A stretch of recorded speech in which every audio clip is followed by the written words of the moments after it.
Hey friends, welcome back to my channel. Today I have for you some beautiful spring DIY decor. I created 3 decor pieces. I hope you will like them. DIY number 1.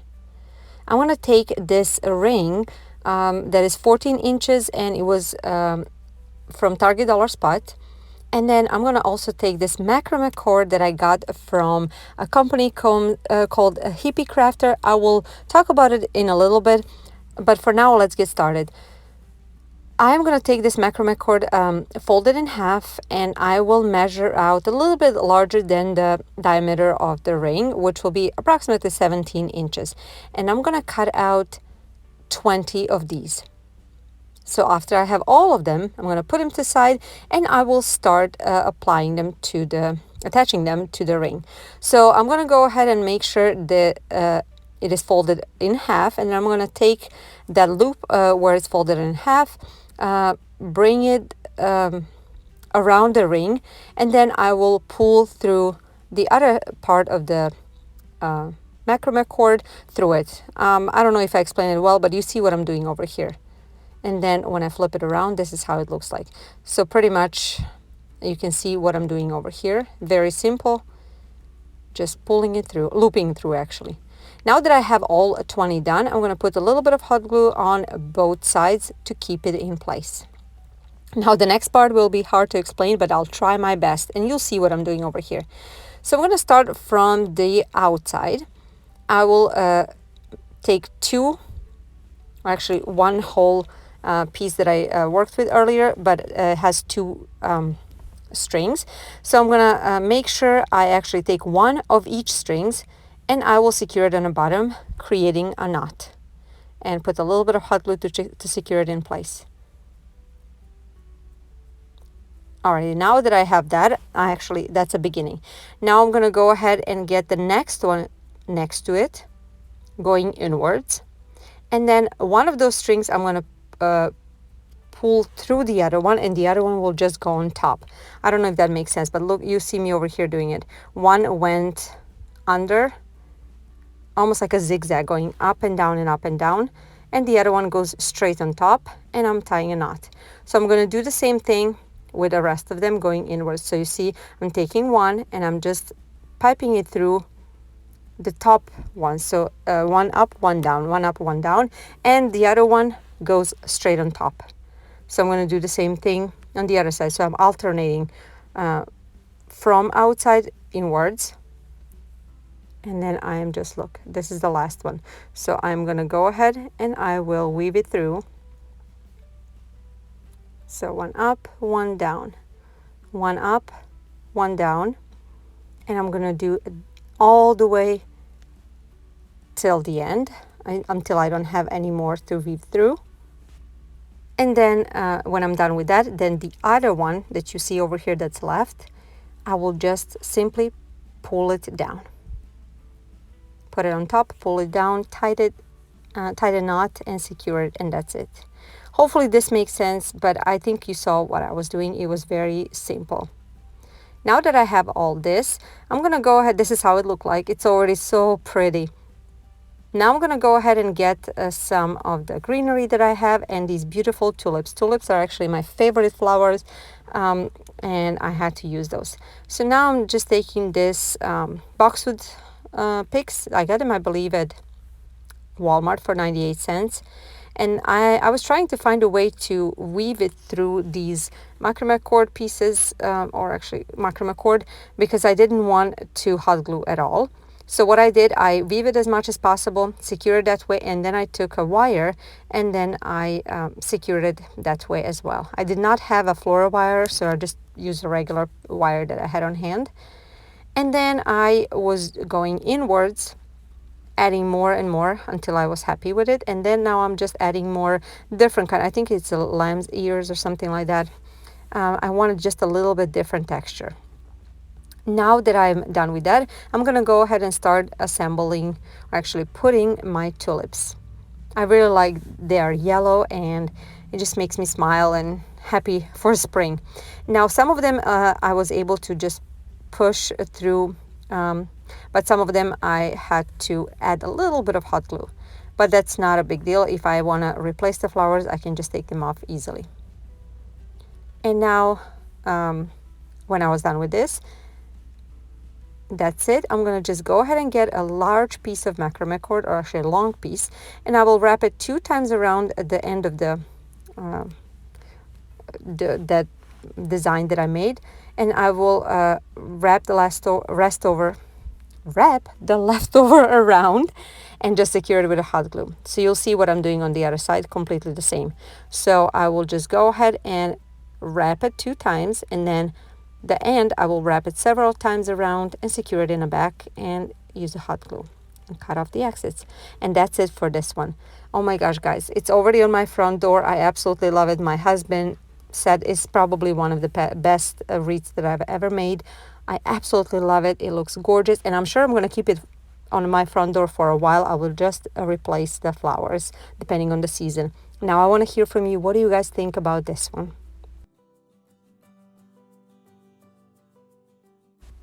This video is part of the group collaboration with my wonderful friends. We get together once a month, and we always have different co-hosts.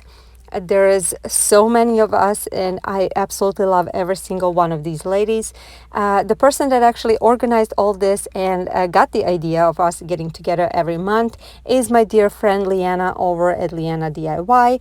And she is not only amazing crafter, she is sweetest person ever, but and I always say that she is amazing at making miniatures. So if you like that, go ahead and check out her channel, and just tell her I sent her.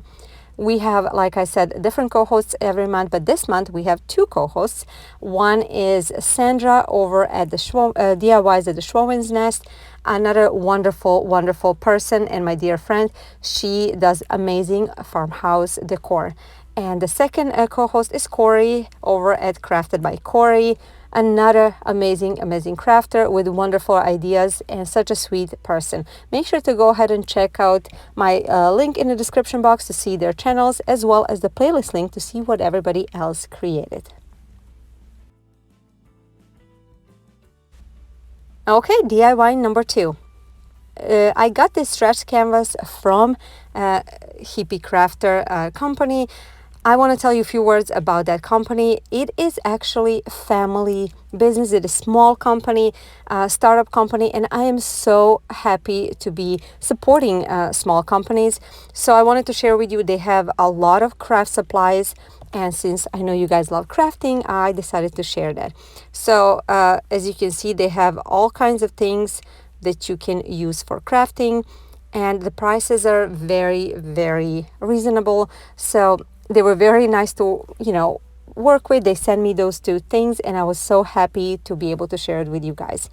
So I'm going to have a link in the description box for you to check out if you need any of these supplies. Okay, so I took this canvas, and I have to tell you, the quality is really good, way better than the Dollar Tree. So I took out all the staples, and I took out the frame, and I was very surprised. I don't know if you can see, but look at the details on this frame. It looks like a real frame that you just buy at the store. Okay, so I sanded it a little bit. Now I'm going to take this chalk paint in a color Adirondack White by Folk Art, and I'm going to give this frame 1 coat. After I painted and after everything was dried, I'm going to go ahead and take this mat that's under the rug mat from the Dollar Tree, and I will cut out a little bit smaller than the size of my frame. And then after that, I will go ahead and get a hot glue, and I will secure it in the back of my frame tightly. Now for this, you can use a combination of hot glue and staples if you would like. I decided not to use staples just because I knew I probably eventually will repurpose this, and it will just make my my work easier, harder, but you can certainly use anything that you want. I used the hot glue, and I went a little bit heavier on it, but it stayed on it. So you can choose whatever you want to do, but after I was completely done, I just made sure everything is nice and tight. Next step will be to take the wreath that I had on hand. It is just a grape wine wreath. It is a small one, and all the picks that I had from the Dollar Tree, these are the lavender picks and some greenery. So again, I didn't want to hot glue anything, so I have a, option of replacing it eventually, but I decided to just push my picks in, and then when I was completely happy the way it looks like, I decided to add the lavender picks. And this is just my idea. You can of course use any flowers, any picks that you want. Like I said, this is just my idea. I saw these kind of purplish picks, and they came actually in this bunch, and I took them out and I decided to put them right in the middle to just add a little more color. And then at the end I put one piece of lavender. I used a hot glue for that because there was no any place to secure it. Now I'm taking this little kind of a hook with a screw and I screwed it on a frame, so I'm able to hang this wreath. I really didn't want a hot glue or anything like that on the backing because it's not that sturdy. Okay, now I'm taking this kind of a cardboard, or actually it is a craft paper, but it's harder, and I created a little banner pieces. And then I'm gonna go ahead and trace them on this beautiful texture paper, and I will cut them out. After I have all of them cut out, I'm gonna go ahead and take school glue, and I will just apply, or actually attach these two together. So the textured paper is very thin, so that wouldn't hold up, so that's why I put it on top of the harder one, actually thicker one. Now I'm taking my crocodile and I am setting it up to a smaller hole, and I'm cutting, or actually punching, 2 holes on each corner of top part of this banner sign. And then now that I have all of them done, I'm gonna go ahead and take these rub-on transfers from the Dollar Tree, and I will spell out word spring, and I will just apply it. I don't know if you ever worked with rub-on transfers. They're super easy to work with. The only thing I'm always telling everybody to be careful when you're peeling off the letter. It can get, if you touch it with your fingers, it will smear off. So be super careful. But after you apply it, it stays there for a long time. It is really, really good. I really like these rub-on transfers. So now that I have this, I'm taking a jute twine and some smaller beads, and I'm going to put a bead on the beginning. Then I am going to put first letter and then a bead and a second letter, and so on until I am completely done. Now that I have everything done, it is time to just attach it to the bottom of my frame. And again, I will just use a hot glue in the back to secure it. And that is going to be it for this project. This one was so simple to make. I was really happy with the way it turned out. And again, I think every single spring DIY makes me happy, because I think after winter we all cannot wait for spring. So I like this one. I think it's so easy to make, and I would like, as always, to hear what do you guys think about this one.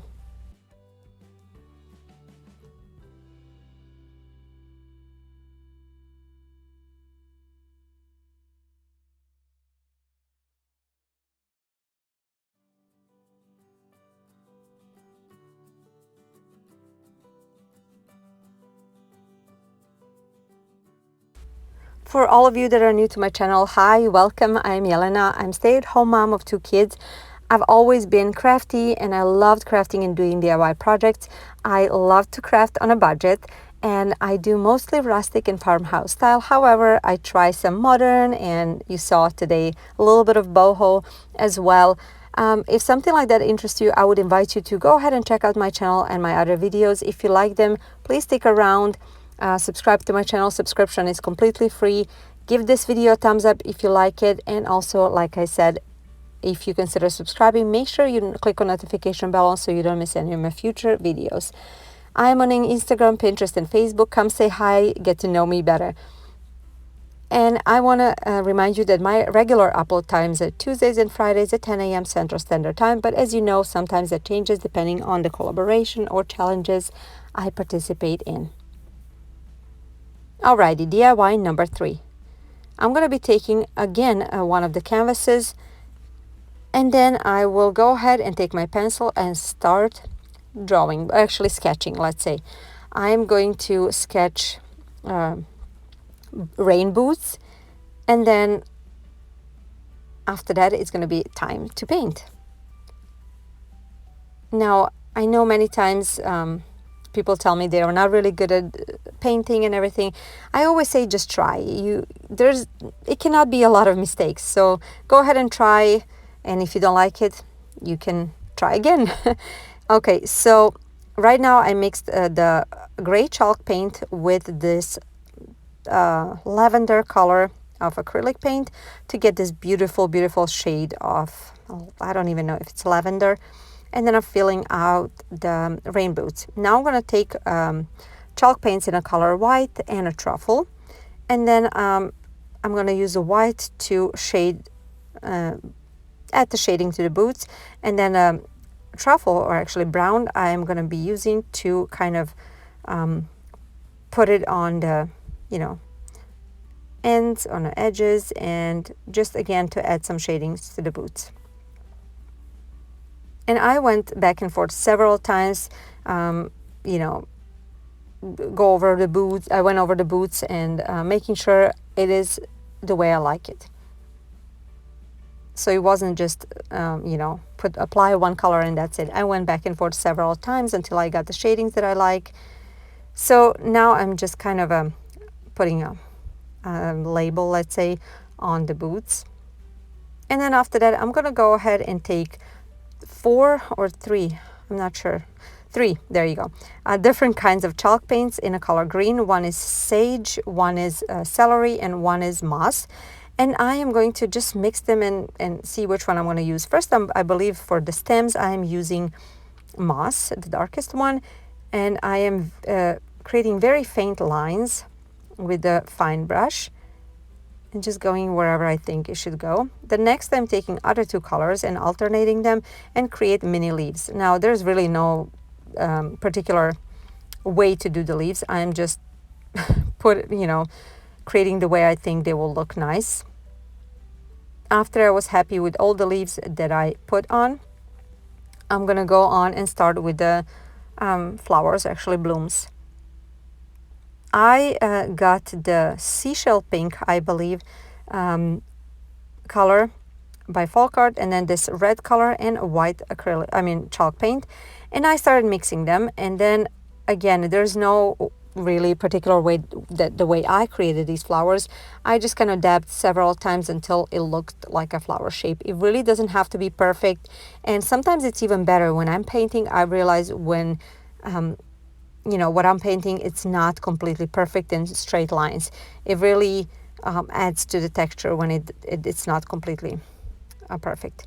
So now I'm just using a white to add some shadings, and that's going to be it for this part. After that, I'm going to go ahead and back with the green colors, and I will start alternating them, creating a grass on the bottom. Again, no really rhyme or reason how I did this. I just went and fill out more and more until I was happy. When I actually started making grass, I was like, oh, I think I made a mistake.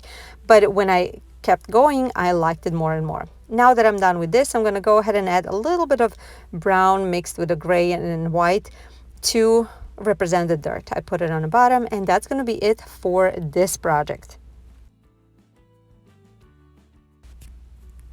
And this is how it turned out. I love it. You guys know I like painting, and it makes me happy, it makes me calm, and it's just something I really like to do any time I have a chance to do it. So as always, I would like to hear from you. What do you guys think about these projects? Which one was your favorite? Would you change something, or would you try to recreate it? If you're new, tell me in the comments down below your name, a few words about yourself. I would love to get to know you. Please go ahead and check out my description box to see what everybody else created, and I'll see you guys in my next video. Bye!